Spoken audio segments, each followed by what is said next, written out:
First things first, I'm running for this seat because this is my home. This is the district that gave me everything, gave my family everything. My dad grew up in an orphanage, was a survivor of polio, somebody who was homeless his childhood, and I mean this district here in South Jersey gave him an opportunities. He got an education, he got a job, he got a PhD in genetics. And then they got to dedicate his life to trying to cure cancer and Alzheimer's. They were in Cooper Hospital. My mother grew up in a poor farm family, and here in South Jersey was able to work as a nurse in the hospital systems here over at Kennedy Memorial at Virtua. So this is a district that gave me that public school education that allowed me to have a world of opportunities, and I feel so indebted to it.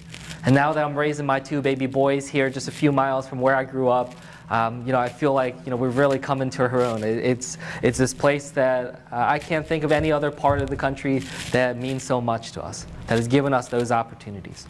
So for me, what I learned here and the lessons I got, as well as what my parents taught me, led me to live a life of service. Focused in on what I can do for this country, what I can do for this community that gave me so much. I had the great opportunity of serving this country as a national security expert, as a diplomat. I served out in Afghanistan as an advisor to General Petraeus and General John Allen. I served over at the Pentagon, working as a Middle East advisor there, and I did 2 years at the White House as a Iraq director at the National Security Council. And at the end of that time, I got to walk my parents into the Oval Office. While I was holding my 4-month-old baby boy. And I remember that moment so clearly because I just remember pausing and just looking around and thinking, this 3 generations of my family in the Oval Office with my baby boy, and getting to introduce my parents after everything they've been through to the President of the United States. That's America. And I think about that constantly when I'm on the campaign trail, and I tell that story a lot because it really hits at the fundamentals of what I believe this country is about in terms of opportunities, in terms of our ability to leave the world behind to the next generation. What's happening to my kids. I'm raising them a few miles from where I grew up, but the world that they're growing up in is more dangerous, more unstable, more unpredictable than the world I grew up in here. And that's what's at stake. That we're fighting here because we're worried about our lives, we're worried about our children, we're worried about the future. And so much of what I've heard from people as I've gone around this district of what they're concerned about gets at that, gets at these issues that we realize it's not just policies, these are our lives here.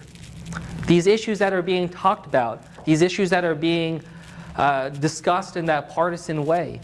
And watching Washington, D.C. and this dysfunction there, just stagnating any type of real progress on key issues. What I know that's been on a lot of our minds is gun safety. And just seeing how students across this country have stepped up in such extraordinary ways, inspired many of us. But yet, we still see no significant action from leadership in Washington.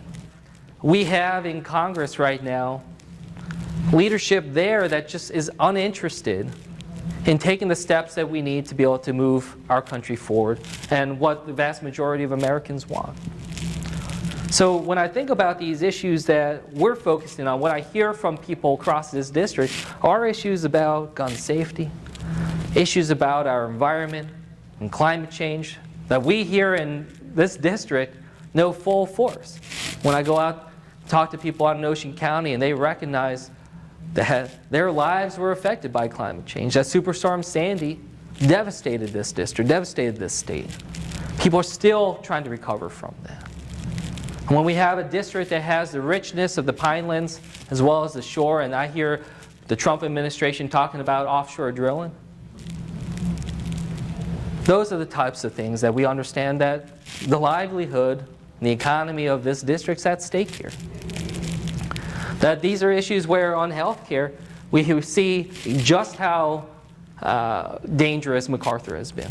It's an example that I hear when I go all across this country, hear from people and they tell me, what are you going to do about this guy? You know, like what he did, is that really what your district stands for? And I want to tell them no. That this election is about that, recognizing that what MacArthur did on health care.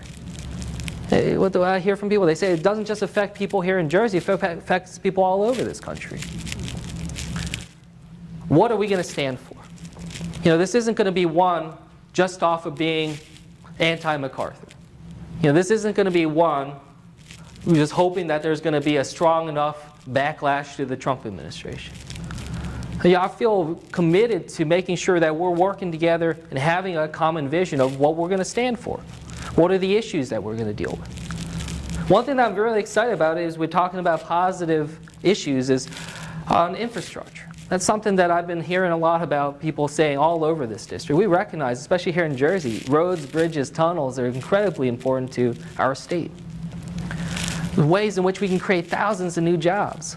But the problem is we don't have from our leadership a real vision of what that's going to look like, what that's going to mean. You know, what we have is Trump putting forward something saying, well, states and private sector want to come up with some ideas, we'll chip in some money here. But what actually do we need? You know, it doesn't get to this idea of what the foundation of our state and what the foundation of our country should look like for the 21st century, for the 22nd century, for my children's generation. What do we want to build on?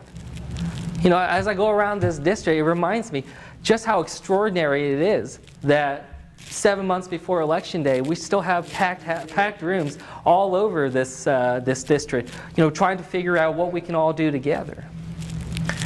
And I just want to share with you this, you know, one story, which is something I think about often. Now, you know, people often ask me about my time working at the White House. They ask me, you know, what is it that happened there in your public service career that makes you want to do this, makes you want to run for Congress? You know, is it really going to be worth it? If you go down there, are you going to really be able to fix something? And I tell them this story. I'll tell them this story about how in August 2014, I was working at the White House as the Iraq director there, and to set the context, ISIS was stampeding across Syria and Iraq, taking over large swaths of land, endangering millions of lives. And in early August, there was one incident in particular that stands out in my mind as the most remarkable and extraordinary day of my career. It started with getting the news that ISIS was threatening tens of thousands of people called the Yazidi people. That tens of thousands of people were being forced out from their land. They rushed up, took sanctuary on top of a mountain called Sinjar Mountain. That tens of thousands of people were trapped on top of that mountain without food, water, or shelter, and with ISIS in hot pursuit. What I was told that morning is that if nothing changed, that in 24 to 48 hours, we would likely see the genocide of the Yazidi people. We would see the largest massacre of people since World War II. That's how that morning started. I was told by the senior leadership at the White House to get a plan together by 6 p.m. that day to take into the Oval Office. So I brought together the best and the brightest minds I could find. People that I've worked with, people that I knew were really focused in on trying to come up with real solutions for such an extraordinary and unprecedented challenge. And I locked us into the Situation Room, and for hours we went through trying to come up with different ideas of what we can do to be able to solve this problem. Well, what I tell you is that by 6 p.m. we had a plan. We walked it into the Oval Office. We briefed the President of the United States. And within 24 hours, we had U.S. cargo planes dropping tens of thousands of pounds of food, water, and shelter material on top of a mountain on the other side of the world, deep in enemy territory, helping tens of thousands of people.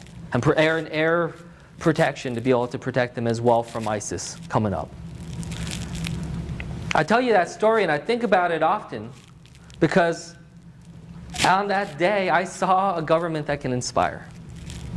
I saw a government that you deserve. I saw a government that was focused in on the problems and trying to come up with real solutions. So I'm here today because I know we can do better. I know we deserve better. You deserve better. You deserve a government that's focused in on those solutions and isn't just getting caught up in this gamesmanship that we constantly see stagnating our progress in D.C. When I look back on it, I wonder, why is it that we were able to get so much done in such a short amount of time? That we were able to see the true power of American greatness on that day in global leadership. It's because when we're sitting in that Situation Room, nobody was asking, is that a Democrat idea or a Republican idea? We were just focused in on the problem and trying to come up together with the best solution on how to get there. Thinking outside the box and daring to dream big. It was an extraordinary experience, and one that I constantly hold with me, recognizing what our country can accomplish, just the amazingness of this nation and the talent that we have with our people here. But it's about how do we take that and address these major challenges that we face. So the only way we're going to solve the opioid crisis, the only way we're going to build infrastructure that's going to get ourselves on a new foundation for this country, is by approaching this in that similar way of just focus on the challenges, working together and thinking first and foremost about what's best for the American people. And that's why I was talking about the gun safety. Because I think it's such a clear example where we know what our country needs to do to get ourselves on a better path, to address the needs and keep our children safe.